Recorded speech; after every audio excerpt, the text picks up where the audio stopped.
Y para conocer cómo se está llevando a cabo este debate, esta sesión en Cámara de Diputados, establecemos contacto telefónico con nuestro compañero Ezequiel Nasevich. Ezequiel, buenos días. ¿Qué tal? Buenos días, Pedro. Buenos días, Amadeo. Bueno, una sesión importante, como se esperaba aquí en la Cámara Baja. Estamos desde la legislatura. Sesión que arrancó a la hora 10:30.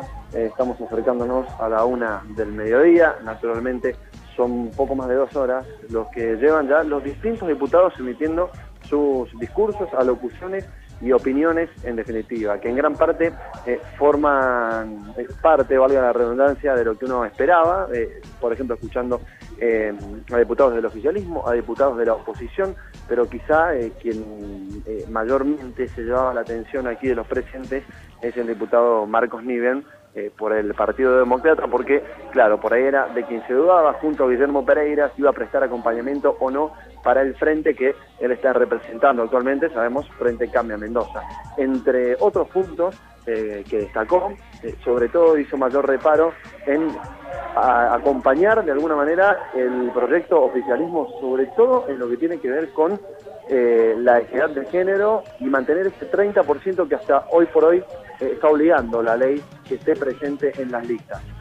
Una vez apoyado eso, dijo que el tema de las fechas también tenían que ver con su postura y con su gusto, si se quiere, a nivel político, esto de que el gobernador pueda desdoblar o acompañar a la nación en las fechas que determine, y a partir de estos argumentos, Marcos Niven terminó confirmando que su voto va a ser afirmativo y positivo respecto al proyecto que se está debatiendo y que ha presentado el Ejecutivo, y a partir de ello entonces queda ya esperar a la votación, pero las matemáticas aquí, entre los diputados presentes y los que se necesita para su aprobación, hablando de este proyecto, dan que va a tener sanción definitiva y se va a convertir en ley esta reforma.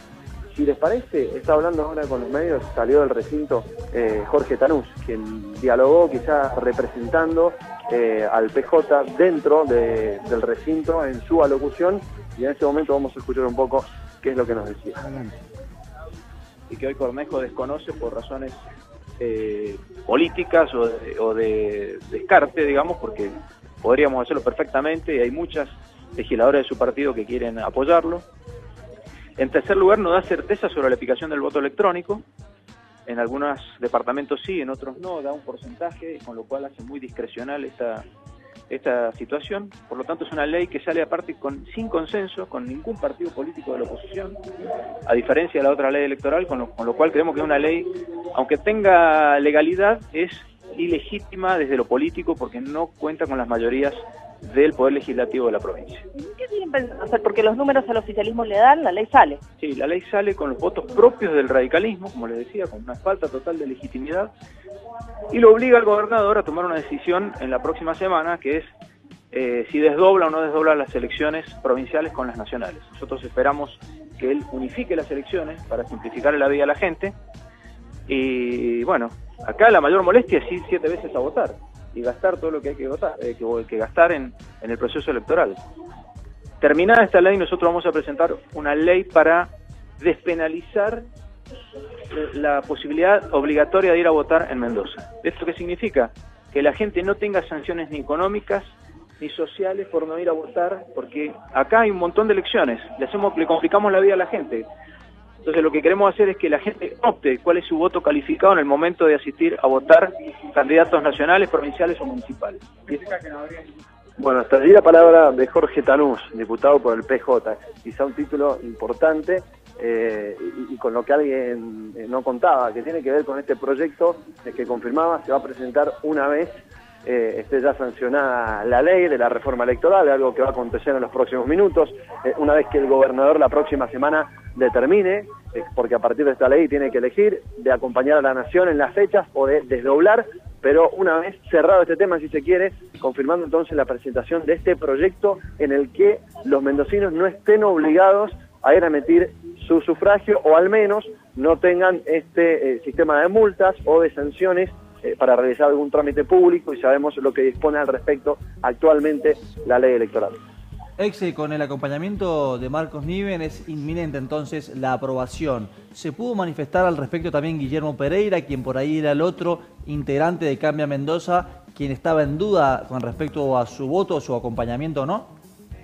Claro, todavía no ha brindado su discurso en el recinto Guillermo Pereira, si bien tiene prendida la luz verde en ese sentido, le explicamos a la gente que se va pidiendo la palabra dentro del recinto y se prende la luz en el micrófono. Bueno, tiene la palabra pedida Guillermo Pereira, en instantes vamos a saber cuál es su postura, pero insistimos, el peor de los escenarios en este momento para el oficialismo es que Pereira no acompañe al proyecto. A partir de ello tendría que intervenir el presidente de la Cámara de Diputados, Néstor Parés, y sabemos con el voto del presidente, oficialismo, está claro, y de la Unión Cívica Radical, va a ser aprobada esta ley, por eso lo decía también en este caso el propio Jorge Tanús. Y con respecto a las modificaciones que se habían planteado desde la oposición con respecto a la paridad de género, también a las colectoras, y bien el voto electrónico que vos nombrabas, pero hay otra cosa importante que tiene que ver con las finanzas de cada uno de los municipios y bien de la provincia en caso de desdoblar. ¿Todo esto se analizó? ¿Cuál es la postura quizás que se ha tomado dentro del recinto?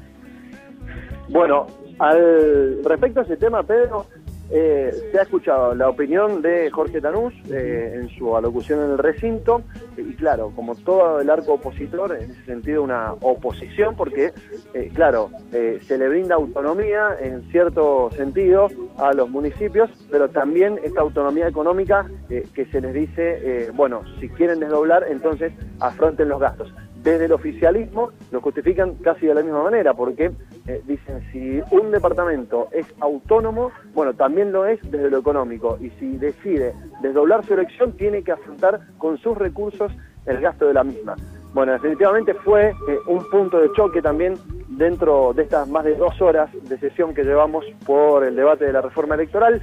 Lo cierto es que terminó al igual que los distintos aspectos que mencionaste recién, Pedro, sin ningún tipo de modificación. Esto tiene que ver con la palabra final, que en definitiva también es la que ha manifestado el gobernador. El municipio que hoy por hoy decida abrirse de las elecciones provinciales va a tener que hacer frente al gasto que esto le significa.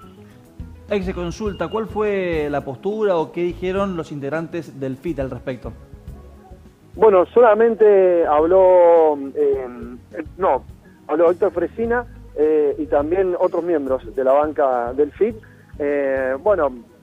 Como quizá ya es una costumbre dentro del Frente de Izquierda y de los trabajadores, no existió acompañamiento alguno, además está decirlo, sobre todo también porque forma parte del arco opositor, y sobre todo también haciendo hincapié en el tema de la equidad de género y de ese 50% que se exigía se modificara respecto al 30% que hoy por hoy la ley establece. Fue quizá el mayor reparo que encontró el Frente de Izquierda y los trabajadores dentro de este proyecto, a lo que el oficialismo responde, y por ejemplo el propio Marcos Niven del Partido Demócrata y quien terminó definiendo y anunciando lo que será el final de esta sesión, justamente también reparó en ese tema y dijo, vamos por los méritos de las personas y de los candidatos, más que si son hombres o si son mujeres. En eso se defiende de alguna forma el oficialismo. Si luego termina siendo que el mérito lleva a que sea el 60% de mujeres y el 40% de hombres, bueno, que así sea, pero que se dé por las aptitudes y capacidades de cada candidato